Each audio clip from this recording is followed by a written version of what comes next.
everyone, welcome back to the channel. Yes, the channel has a name now. It is The Stratagizer. So welcome back to The Stratagizer. Okay? So last night when I got my brand new pack of all Marvel Dice Tournaments down here, I got to play one game last night. It was Doctor Strange vs. Loki. So look out for the Loki review coming out in the near future.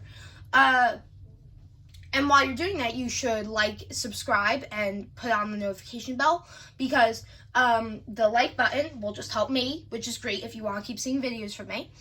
And the subscribe and notification bell will help you know when more videos are coming out. So it helps all of us together. Alright, so today I'm going to give a review of Doctor Strange. I'm going to go over his abilities, his stats effects, his main hook, and a few cards of his that are a bit special. So yeah, let's get into it. Alright, so we're going to unbox this here. Obviously the brown crate. Okay, so let's take a look at this. So, this is our Doctor Strange board, okay? Classic style, the design. Just face. Let's take a look at the back of the board. It's the Sanctum. See, Sanctum Sanctorum. There's a bit of like the hallways, and here he is. So, on this side, let's look at his quote. You're just another tiny momentary speck within an indifferent universe. Ooh, fancy. Okay, so let's take a look at his 9 abilities. Let's first start off at this one. Book of Vishanti. It's a passive ability. Begin the game with the Flames of Faltine spell placed on the Book of Vishanti without activating the prepare effect. Once per turn during your main phase, you may prepare a spell from your hand. Let me explain what all that means if you haven't taken a look at Doctor Strange yet. So, his main hook is that he has spells, and it kind of explains it on his character sheet. But I'll explain it a bit. So let me just grab something. Okay, you see this? This is a spell. I'll explain what it does in a moment. Let me just grab the one they want you to start with. Flames of Faltine. Okay. So, these are spells. They look different, but they're just normal cards that you're going to have in your deck. See the backs? Okay. So, this is going to start, and you don't activate the prepare effect. Usually what happens is once per turn during one of your 2 main phases, you may prepare a spell from your hand, just free. It's free. You just prepare it, but only once per turn. So, I'd place it here. And I can have 2 prepared spells, so I can prepare this. And you do the prepare effect. So, usually when you prepare this, you deal 1 damage as 1 undefendable damage as an isolated source of undefendable damage to a chosen opponent. This one is inflict crimson bands on a chosen opponent. Okay, then you cast them when cards or abilities tell you to, and they have a cast effect, okay? So, let's get into the rest of this.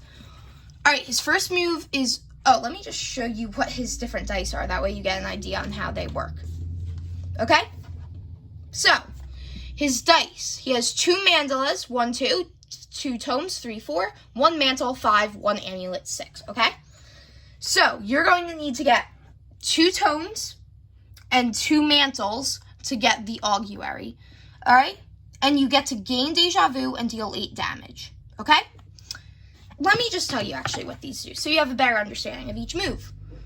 Crimson Bands is a stack limit of 1, a negative SAS effect. A player afflicted with this token cannot play cards during their next roll phase. Then at the conclusion of that roll phase, discard this token. So if they have cards to remove this during their main phase, then it's going to do nothing. But otherwise, that means they can't affect their dice, which is pretty helpful because you really don't want them to be using cards to give themselves ultimates or penultimates. Premonition, stack limit of 3. Draw more cards during income phase is how it works. A player with these tokens, it's a positive stats effect, may spend them once per turn during their income phase to activate one of the following effects. You can get rid of 1 token to draw 2 cards instead of 1, or 3 tokens to draw 3 instead of 1. So 2 doesn't do anything on its own. So, when activated, one of the drawn cards must be placed on either the top or bottom of the deck, though. So, it's more of just giving you a choice, unless you use 3 tokens, because then you get extra tokens. So, the last thing on here is Deja Vu. It is a positive SAS effect, stack limit of 1. Repeat your offensive roll phase. How it works, gotta get this in focus. Instead of activating an ability, a player with this token may spend it to conclude their current offensive roll phase, and then start a new offensive roll phase. So basically how it works is if you get a bad roll, like you're rolling and you really don't have anything good, or you just don't have anything, you can use that deja vu to redo your entire offensive roll phase. But you can't do it after someone blocks or reduces something. It's before you activate your ability. So, Universal Awareness is our next move. You have to get 4 tomes, which is pretty likely, 1/3 chance for each one. Draw 1 card, gain Deja Vu, and 2 Premonition. And you can prepare a spell from your discard pile, which usually when a card gets into your discard pile, you can't use it again, these spells. So it's good that there's stuff that you prepare stuff from your discard pile. Then is Astral Incursion. I gotta say, this is gonna happen a lot. It's just weirdly likely. Like, sometimes I get this on my first roll and just be able to do it. It's the classic, do this much damage and then roll this to see what else you get. So you deal 6 defendable damage. By the way, this was defendable in Augury. It's 1 of each, by the way, so kind of likely. And then roll 2 dice. On a Mandala, you add 3 damage. On Tome, you gain a Premonition. On Mantle, you inflict Crimson Bands, and on Amulet, you get to cast a spell with it, which is really good.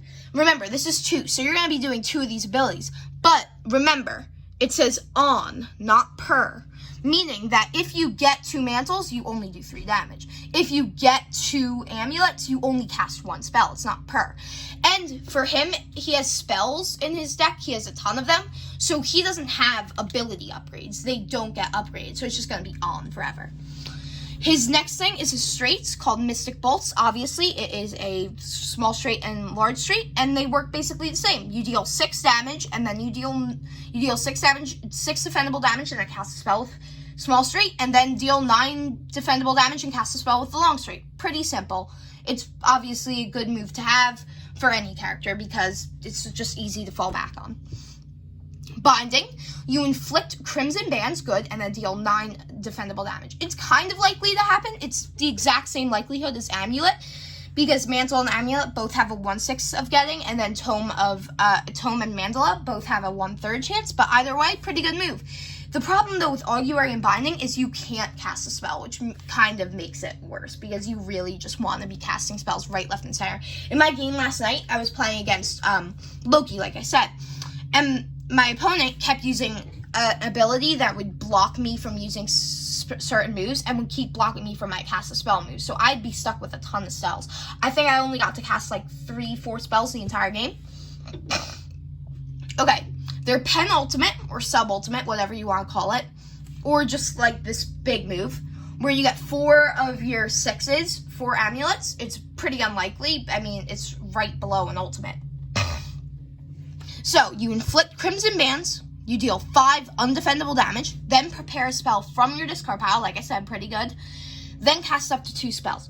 That's pretty good because there's a lot of spells that add damage, so you could be going with a big attack with undefendable damage. And this is like, honestly, his only chance of undefendable damage other than his ultimate, which we'll go to in a moment. Next is his defensive move, Cloak of Levitation. Like I said, there's no upgrade, so there's no better versions of anything. So you roll 2 dice, and on Mandala, deal 1 damage. On Tome, gain Premonition. On Mantle, prevent 2 damage. And on Amulet, deal 3 damage. Pretty good all around, classic one of rolling. But remember, this is another time where you're rolling 2 dice, but there are no pers. It's not per Mandala, deal 1 damage. Per Amulet, deal 3 damage. Per Mantle, prevent 2 damage. No, it's on, meaning that if you get 2 Mantles, you still only prevent 2 damage, and that was it. But if you get a Mantle and an Amulet, you prevent 2 and deal 3. That's honestly your best bet. Alright. Obviously, the best move, as always, is the ultimate, the All-Seeing Eye. Obviously, I did not get it in my game. It's very hard to get. Look at the top, also, 5 amulets, the hardest thing to get. Technically not, though, since Mantle's equally as hard in this pack. So, because this is a classic 4 different symbols. Look at the top 5 cards of your deck. Prepare up to 2 spells among these cards. So you take 5 cards, and you're going to hope that you get at least 1 spell, but it'd be great if you got 2 or more, because that's just amazing, preparing so many spells that didn't even come up yet. Put the other cards back in any order, also helpful for later turns. Then deal 10 damage, pretty average for an ultimate, and cast up to 2 spells. So, If you find 0 there, you're just going to hope you have spells, because this could become a really boring thing. Because let's say you have no spells. You have no spells in your Book of Vishanti. Then you take your 5 cards and there's no spells there. This is just 10 damage. It could be one of the strongest ultimates ever, but it could also be the weakest ultimate ever. So that's Doctor Strange's board. Let me just go over some design choices. So this is our nice little combat points. He looks a little serious, but a little, like, laughing a bit. I'm not sure what he's doing. I gotta say, the combat point, the health point dial, I mean, looks really epic. Like, he's, like, doing all these magic spells. It's really cool. It's awesome. And last thing I'd like to highlight, as you saw in my previous video, or you didn't, because I don't know if you saw that video, the dice are, like, all squiggly and shiny. Like, it's a special Kickstarter deal, but I really like this. It may not be, but I'm pretty sure it is actually a Kickstarter exclusive. Last thing I'd like to point out is some of his specific cards. So we have Cast Away. This is a roll phase. It costs 0 CP, and you just cast a spell. It's helpful when you have a move that doesn't cast a spell, because there's a few of those. Or when you already have a move that casts a spell. I got to do one turn where I cast 2 spells. It was pretty good.